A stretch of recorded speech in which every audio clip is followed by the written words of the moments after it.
عليكم ورحمة الله وبركاته. الحمد لله رب العالمين، والصلاة والسلام على سيد المرسلين محمد وآله وأصحابه أجمعين، أما بعد. قال الله تبارك وتعالى: أعوذ بالله من الشيطان الرجيم، بسم الله الرحمن الرحيم. ويوفون بالنذر ويخافون يوما كان شره مستطيرا ويطعمون الطعام على حبه مسكينا ويتيما وأسيرا إنما نطعمكم لوجه الله لا نريد منكم جزاء ولا شكورا إنا نخاف من ربنا يوما عبوسا قمطريرا فوقاه الله شر ذلك. صدق اللہ مولانا العظیم. محترم حاضرین، سورہ دہر کی جو آیتیں میں نے آپ کے سامنے تلاوت کی ہیں، ان آیات کے سلسلے میں ایک روایت یہ ہے کہ یہ آیتیں حضرت علی اور حضرت فاطمہ رضی اللہ تعالی عنہما کے سلسلے میں نازل ہوئی. آپ کو یاد ہوگا پچھلے جمعہ میں نے آپ کے سامنے عرض کیا تھا کہ حضور صلی اللہ تعالی علیہ وسلم کی بیٹیوں میں حضرت فاطمہ رضی اللہ تعالی عنہا، جو رسول اللہ صلی اللہ علیہ وسلم کی چہیتی تھی، وہ سب سے زیادہ لاڈلی اور پیاری تھی. ان کی زندگی گزارنے کا طریقہ یہ خاص طور پر آج کی امت مسلمہ کی ماؤں اور بہنوں اور بیٹیوں کے لیے نمونے زندگی ہے. اسی لیے میں نے اس مضمون کو وہیں چھوڑا اور آپ سے عرض کیا تھا کہ حضرت فاطمہ کے سلسلے میں آئندہ جمعہ آپ سے عرض کریں، اور اسی مناسبت سے میں نے یہ آیتیں آپ کے سامنے تلاوت کی ہیں. غالباً آپ کو یاد ہوگا میں نے آپ حضرات سے عرض کیا تھا کہ بدر کی لڑائی کے بعد نبی اکرم صلی اللہ تعالی علیہ وسلم کی بیٹی حضرت فاطمہ الزہرا کے سلسلے میں کئی رشتے آئے، یہاں تک کہ حضرت عمر فاروق نے بھی رشتہ بھیجا، اور بڑے بڑے دوسرے اکابر صحابہ نے حضور صلی اللہ تعالی علیہ وسلم کے داماد بننے کی خواہش ظاہر کی. لیکن اللہ کے رسول علیہ السلام نے ارشاد فرمایا کہ نہیں، میں اس سلسلے میں اللہ کی طرف سے وحی کا انتظار کرتا ہوں. چنانچہ حضرت علی رضی اللہ تعالی عنہ سے دوستوں نے کہا کہ تم بھی اللہ کے رسول صلی اللہ علیہ وسلم کے سامنے درخواست پیش کرنا کہ شاید تمہاری درخواست شرف قبولیت حاصل کر جائے.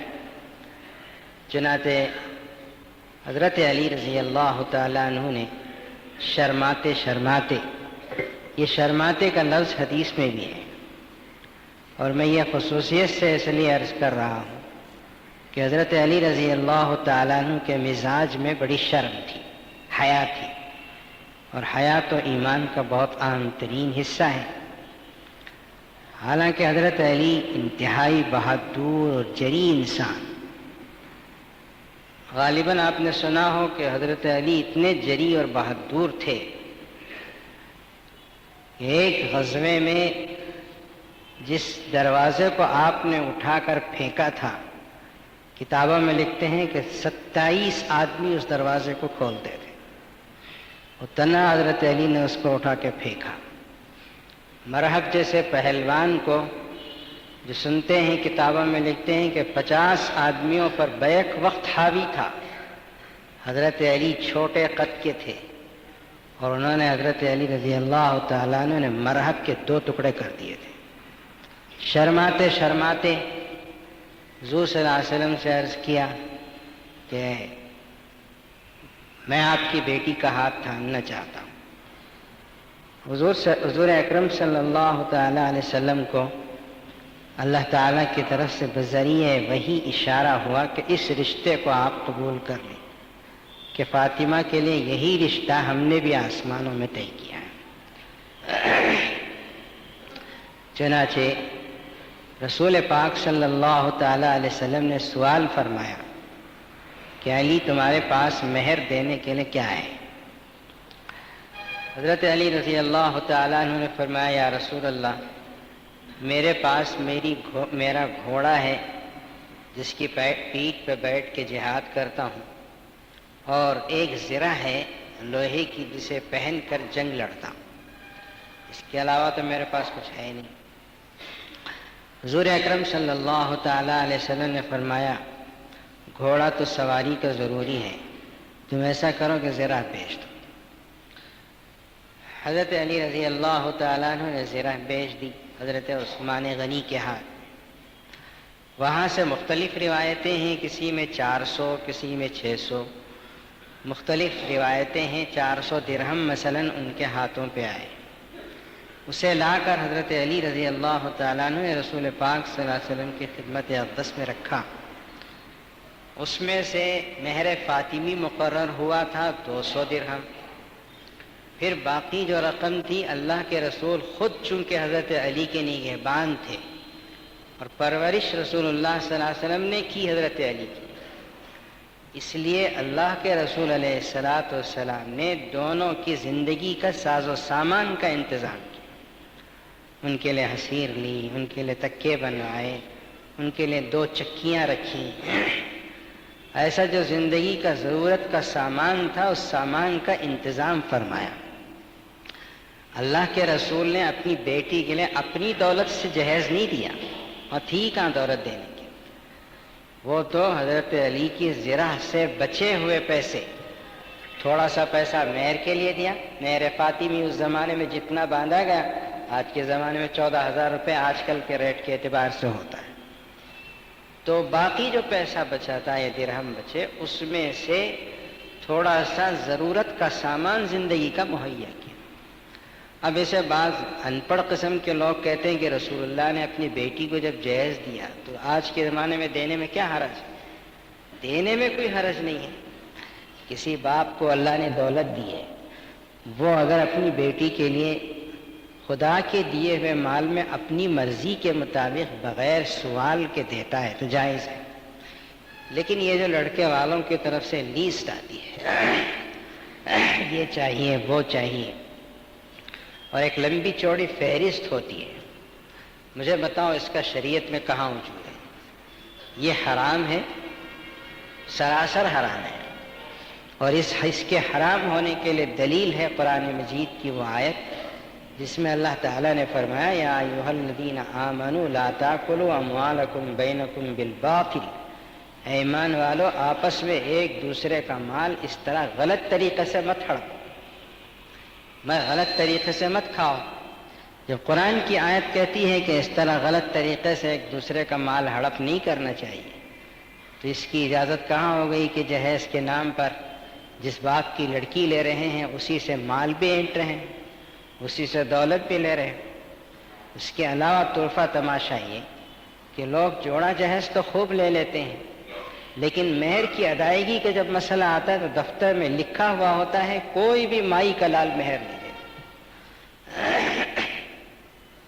حالانکہ حضرت علی جیسا نادار آدمی جس کے پاس دولت کچھ بھی نہیں ہے، اس کو مہر دینے کے لیے اپنی زرہ بیچنی پڑی، معلوم ہے یہی ضروری ہے۔ اور اس سے پہلے میں نے آپ کو روایت عرض کی ہے ازواج مطہرات کی کہ حضرت عائشہ صدیقہ رضی اللہ تعالی عنہ مدینہ پہنچی، اب اللہ کے رسول کا نکاح ہو چکا ہے، رخصتی کا وقت ہے، بیمار ہو گئی تھی، اچھی ہو گئی، صحت یاب ہو گئی، تو حضور صلی اللہ علیہ وسلم کی خدمت میں حضرت ابوبکر نے عرض کیا یا رسول اللہ آپ اپنی بیوی کو رخصت کرا لیجیے۔ اللہ کے رسول نے فرمایا ہمارے پاس مہر کی رقم نہیں ہے، جب مہر کی رقم آ جائے گی ہم رخصت کرا لیں۔ معلوم ہوا کہ مہر کی رقم دیے بغیر رخصت کرانا ہی درست نہیں ہے۔ یہاں تو لوگ بچوں پہ بچے پیدا کر رہے ہیں۔ پھر حضور اکرم صلی اللہ تعالی علیہ وسلم سے ابو بکر صدیق نے عرض کیا یا رسول اللہ میرا مال آخر کس کے کام آئے گا، آپ مجھ سے لے لیں۔ تو اللہ کے رسول نے 500 درہم قرض لیے اپنے خسر سے، بعد میں اس کو ادا بھی کیا۔ 500 درہم قرض لے کر بطور مہر کے حضرت عائشہ کے پاس بھیجا، پھر رخصت کرایا۔ یہ شریعت ہے، اور ہم جو کر رہے ہیں وہ جہالت ہے۔ جو یہ ہے یہی قابل عمل چیز ہے۔ حضور صلی اللہ علیہ وسلم نے فرمایا کہ علی یہ تمہاری مہر کی رقم ہے، یہ تمہارا سامان ہے۔ پھر اس کے بعد نکاح کا وقت آیا۔ حضرت فاطمہ رضی اللہ تعالیٰ عنہ کا نکاح، اللہ کے رسول کی لاڈلی بیٹی، بہت چاہتے تھے اللہ کے رسول۔ حدیث میں آتا ہے کہ حضور صلی اللہ علیہ وسلم نے فرمایا فاطمہ میرے جسم کا حصہ ہے، بضعۃ منی۔ فاطمہ کو جو شخص ناراض کرے گا وہ اللہ کے رسول کو ناراض کرے گا، اور جو اس کو ناخوش کرے گا وہ سمجھے کہ اللہ کے رسول کو ناخوش کر۔ اتنا پیار تھا اپنی بیٹی سے، اور رسول اللہ صلی اللہ علیہ وسلم کے چہرے سے بہت مشابہت رکھنے والی۔ اماں عائشہ فرماتی ہیں کہ مجھے سب سے زیادہ ملتی جلتی آواز اللہ کے رسول کی آواز سے حضرت فاطمہ کی، زبان کا انداز وہی، سچائی وہی، آواز لہجہ وہی۔ حضور صلی اللہ علیہ وسلم کے انتقال کے بعد دنیا سے پردہ فرمانے کے بعد حضرت عائشہ صدیقہ فرماتی جب مجھے اللہ کے رسول کی یاد آتی تھی تو 6 مہینے تک حضرت فاطمہ زندہ تھی، میں انہی کے پاس بیٹھ کے بات کرتی۔ تو اتنی لاڈلی ہونے کے باوجود حضور صلی اللہ علیہ وسلم نے نکاح بہت سیدھا سادہ کیا۔ فرمایا جاؤ، جو حضرت انس سے کہا جو ملے ان کو لے کر۔ حضرت ابوبکر صدیق ملے، عمر فاروق ملے، گنتی کے چند صحابہ تھے جو مسجد نبوی میں ملے، ان کو بلایا بٹھایا۔ بدر کی لڑائی کے بعد یہ نکاح، انتہائی سیدھا سادہ نکاح، کھجوروں کا طبق تھا، اس میں سے کھجور اچھالے، نکاح ہو گیا۔ حضور صلی اللہ علیہ وسلم نے سر شام خود ہی رخصت کرا کے بیٹی کو لے جا کے حضرت علی رضی اللہ تعالیٰ عنہ کے گھر پہنچا دیا۔ یہ 2 جہاں کے شہزادی حضرت فاطمہ الزہرا سیدۃ نساء اہل الجنہ، یہ لقب حضور نے خود اپنی بیٹی کو دیا، سیدۃ نساء اہل الجنہ، کہ بیٹی تو جنت کی تمام عورتوں کے سردار ہے۔ اس کا نکاح ہے یہ۔ اور آج لوگ اپنی بیٹیوں کا نکاح کرتے ہیں، خدا اور رسول کو بھلا دیتے ہیں، انتہائی غیر غلط کام کرتے ہیں، اور اللہ اور اللہ کے رسول کو ناراض کرنے والے کام کرتے ہیں۔ ابھی شہر میں ایک نکاح ہوا، اس نکاح میں غیر مسلم نے شرکت کی۔ غیر مسلم کہتا ہے کہ میں مسلمانوں کی بہت سی شادیوں کو دیکھا ہوں، لیکن ایسی بیہودہ شادی اب تک نہیں دیکھا۔ ایک غیر مسلم کہہ رہا ہے کہ ایسی بیہودہ شادی میں نے اب تک نہیں دیکھی۔ تو جو غیر مسلم کو بیہودہ لگے وہ خدا کو کیا لگی ہوگی، اللہ کے رسول کو کیسی لگی ہوگی؟ ساری اطلاع تو پہنچتی ہے، اللہ تو سب کچھ جانتے ہیں۔ میرے بھائیوں، سمجھ جاؤ اور سنبھل جاؤ، اس طرح کی چیزیں انتہائی امت کو، اسلام کو، مسلمانوں کو بدنام کرنے کے لیے اور برباد کرنے کے لیے کافی ہیں۔ شادیوں میں خاص طور پر سادگی برتو۔ بولنے والے بولتے بولتے تھک گئے، لیکن ہماری حرکتیں بجائے کم ہونے کے بڑھتی چلی جا رہی۔ خدا کے واسطے ایک بات اپنے ذہنوں میں بٹھا لو کہ یہ جو تصویر کشی یا ویڈیوگرافی ہے کہ لڑکے کی لڑکی، لڑکی کے لڑکے کی طرف کی جو، اس چیز کو کم از کم اپنی شادیوں میں بند۔ اس سے یہ ہو رہا ہے کہ ہماری مائیں اور بہنوں کی تصویریں غیر مرد دیکھ رہے ہیں، اور غیر مردوں کی وہی تصویریں عورتوں کے سامنے دکھائی جا رہی ہیں۔ مردوں کو تو چھوڑو، لیکن عورتوں کی تصویریں جو وہاں ویڈیوگرافی کرنے والا یہاں کے ٹی وی تک پہنچاتا ہے جہاں مرد بیٹھے، اور وہاں پورا اس عورتوں کے مجموعے کو دیکھا جا رہا ہے اور عورتوں کا معائنہ ہو رہا ہے۔ لوگ ریلیں بناتے ہیں، کون سی عورت کس طرح بیٹھی ہے، اور وہ بھی مکار قسم کے جو فوٹوگرافی کرنے والے ہوتے ہیں، وہ بھی فوکس کر کے غلط چیزیں بھی زیادہ بتاتے ہیں۔ اس سے اسلام بدنام ہو رہا ہے، اس سے رسول اللہ کی سنت بدنام ہو رہی ہے۔ اس لیے میری آپ سے خاص عاجزانہ گزارش ہے کہ شادیوں میں کم از کم خوب کھلاؤ پلاؤ، ٹھیک ہے اللہ نے دیا ہے تو کھلا سکتے، لیکن یہ جو بےہودگی ہے کہ اپنی ماں اور بہنوں کی تصویروں کو لوگوں کے سامنے آپ کا، ہندو بھی دیکھ رہا ہے، مسلمان بھی دیکھ رہا ہے، اپنا بھی دیکھ رہا ہے، غیر بھی دیکھ رہا ہے، اچھی آنکھیں رکھنے والا بھی دیکھ رہا ہے، بری آنکھیں رکھنے والا بھی دیکھ، یہ کیوں چہرے کے اوپر سے پانی اتر گیا؟ یہ چیز خدا کے واسطے اپنی شادیوں سے بند کرو۔ میری یہ عاجزانہ اپیل ہے آپ سے، اس اپیل کو آپ بھی سنیں، دور دور تک پہنچائیں، اسے اخبارات کے ذریعے سے بھی پوری طرح پہنچانے کی کوشش کریں کہ مسلمان کم از کم اپنی گھروں کی شادیوں میں اپنی بیٹی بہو بیٹیوں کی تصویروں کو غیر کے سامنے آپ، اللہ کرے کہ نکلنے والی دل سے یہ آواز ہر ایک کے دل تک پہنچے۔ نہ یہ میری امت مسلمہ کی سب سے بڑی شہزادی حضرت فاطمہ کی شادی کے مطابق ہے، نہ کسی اور کے مطابق۔ اپنے رسول کو ناراض کر کے، اپنے رسول کے طریقے کے خلاف چل کے ہم لوگ کیا حاصل کرنے جائیں گے، کون سی منزل پہ پہنچ پائیں گے؟ اس لیے میرے بھائیوں، دو جہاں کی شہزادی فاطمہ کے رسول کو سامنے رکھ کر کوشش کریں کہ اپنی بیٹیوں کی شادیاں ایسے ہی کریں جیسا کہ رسول اللہ نے۔ وہ آیت میں نے جو تلاوت کی اس کا شان نزول میں عرض کروں۔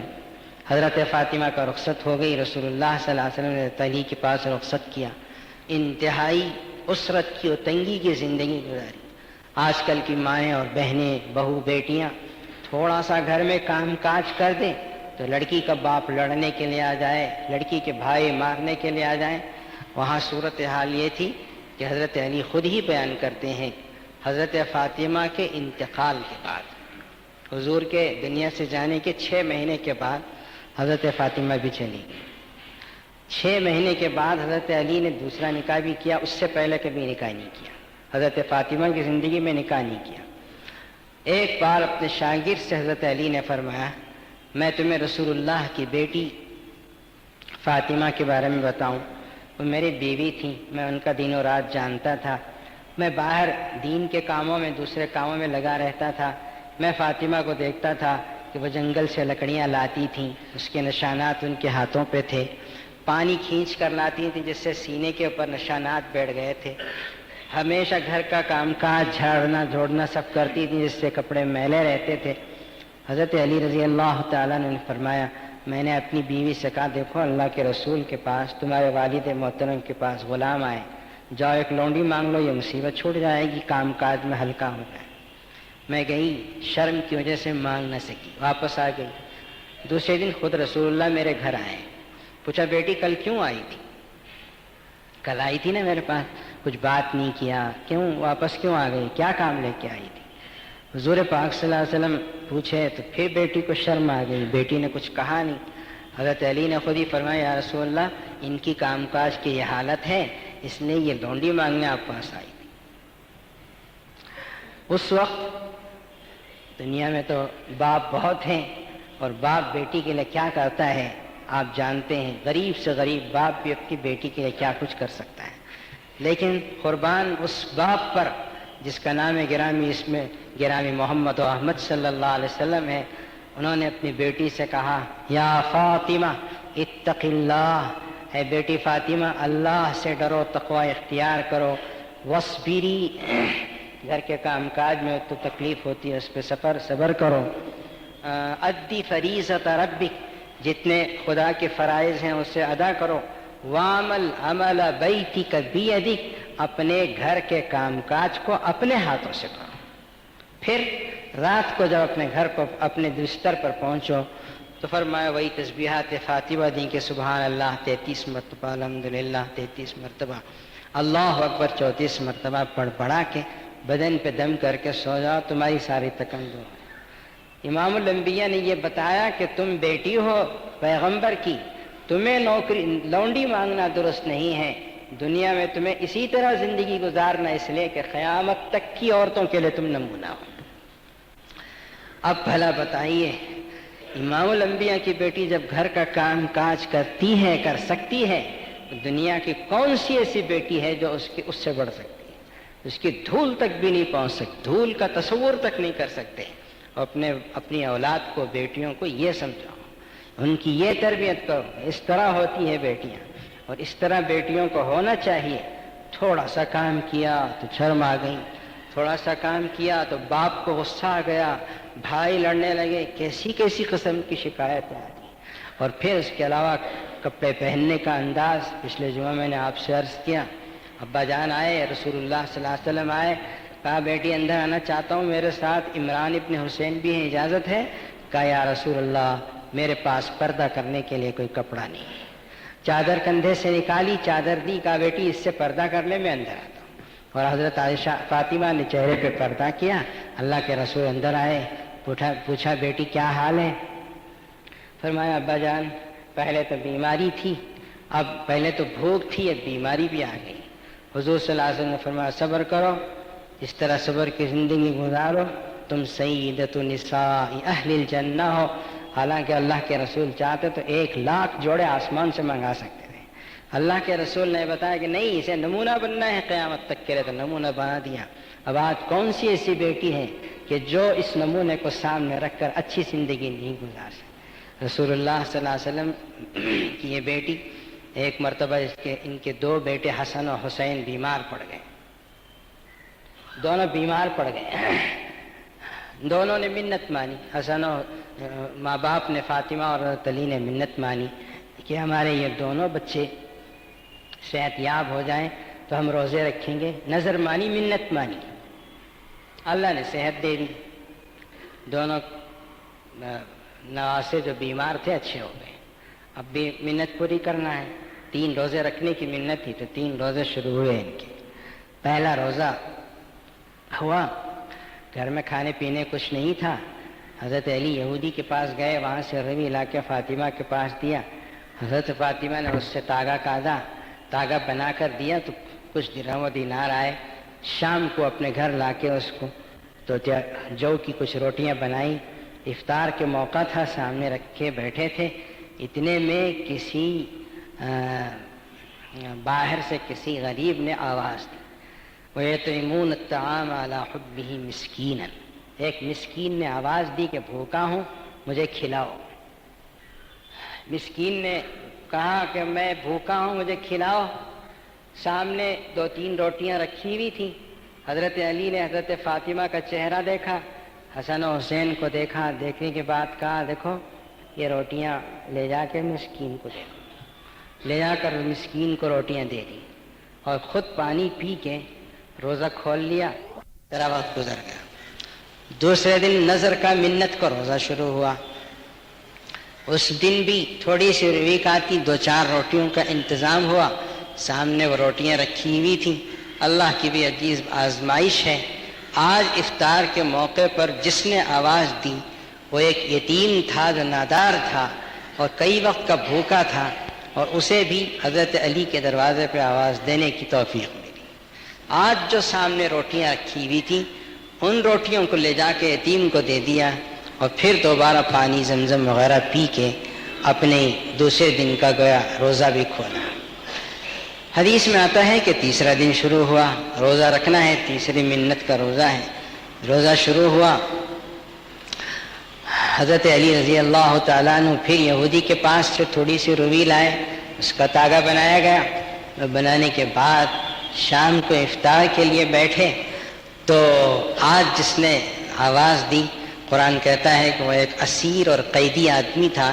اس زمانے میں قیدی مسلمان ہندو ہر قسم کا قیدی ہوتا تھا، سب کو کھانا کھلانا ثواب کا کام سمجھا جاتا تھا، بلکہ حضور نے یہ بھی کیا کہ قیدی بغیر مذہب کے لحاظ کے کھانا کھلانے کا آپ حکم دیتے تھے۔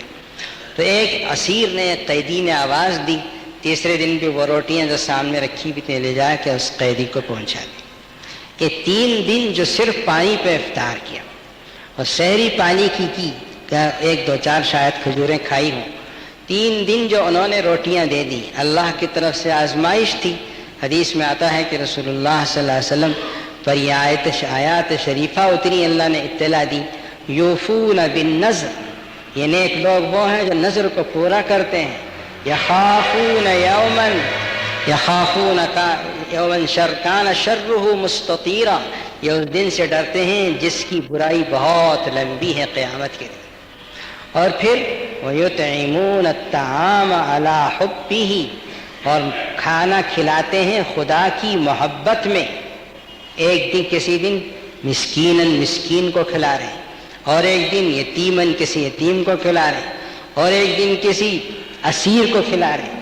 وَيُطْعِمُونَ الطَّعَامَ عَلَى حُبِّهِ مِسْكِينًا وَيَتِيمًا وَأَسِيرًا، کھلا رہے ہیں۔ کیوں کھلا رہے ہیں؟ ہم کھلاتے ہیں تو احسان جتانے کے لیے کھلاتے ہیں، نوکر بنانے کے لیے کھلاتے ہیں۔ کیوں کھلا رہے ہیں؟ یتیمون الطعام علی حبہ مسکینا ویتیما واسیرا انما نطعمکم لوجہ اللہ، ہم تمہیں اس لیے کھلا رہے ہیں کہ خدا ہمارا خوش ہو، لوجہ اللہ، اللہ کی مرضی حاصل کرنے کے لیے کھلا رہے ہیں۔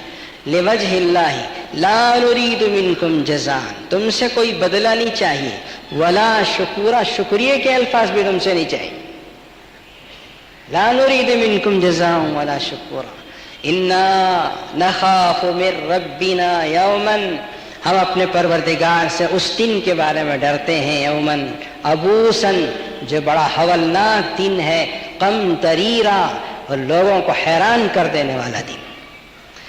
یہ آیات حدیث میں آتا ہے، بعض روایتوں میں ہے کہ حضرت علی اور فاطمہ کے بارے میں نازل ہوئی۔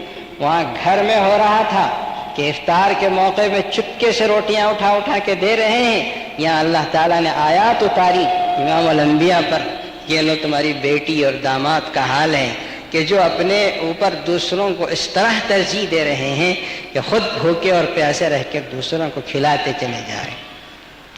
یہ چند نمونے ہیں حضرت فاطمہ رضی اللہ تعالیٰ عنہ کی زندگی کے۔ آخر میں ایک اہم ترین بات میں عرض کر کے ختم کرتا ہوں۔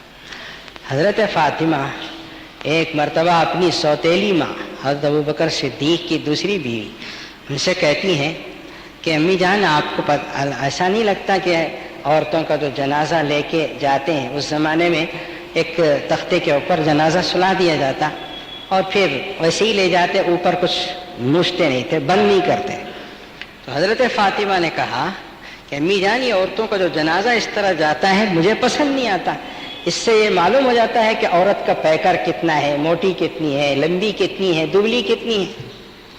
تو حضرت اسماء بنت عمیس حضور سے حضرت ابوبکر صدیق کی بیوی نے کہا کہ میں حبشہ کی یہ خبر تم کو دیتی ہوں، اور وہ خبر یہ ہے کہ وہاں اس طرح جنازے میں سلاتے ہیں تو اوپر جو ہے کچھ لکڑیاں کھڑا کر دیتے ہیں، اس پہ کپڑا ڈال دیتے ہیں۔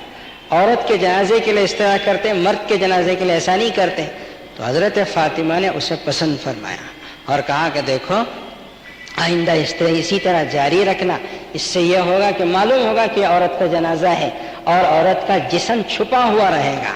اور حضرت فاطمہ ہی وہی شخصیت ہیں جنہوں نے وصیت کی تھی کہ میں مروں تو میری تدفین رات کے اندھیرے میں کرنا، اور چاروں طرف میرے قبر کے گڑھے کے چاروں طرف پر چادر تان دینا کہ جب مجھے قبر میں اتارا جائے تو میرا پیکر تک کسی کی نظروں کے سامنے نہ آئے۔ اتنا پردہ اور اتنی حیا اور اتنی شرم سے زندگی گزاری۔ اے اپنی بیٹیوں کو یہ سمجھاؤ کہ یہ اس میں کامیابی، یہ چیزیں اپنی بیٹیوں کو سمجھاؤ۔ اللہ تبارک و تعالیٰ سے دعا فرمائیے اللہ تعالیٰ مجھے، آپ کو اور پوری ملت اسلامیہ کو حضرت فاطمہ الزہرا کے اسوے کو سامنے رکھ کر اپنی بیٹیوں کی تربیت کرنے کی توفیق عطا فرمائے۔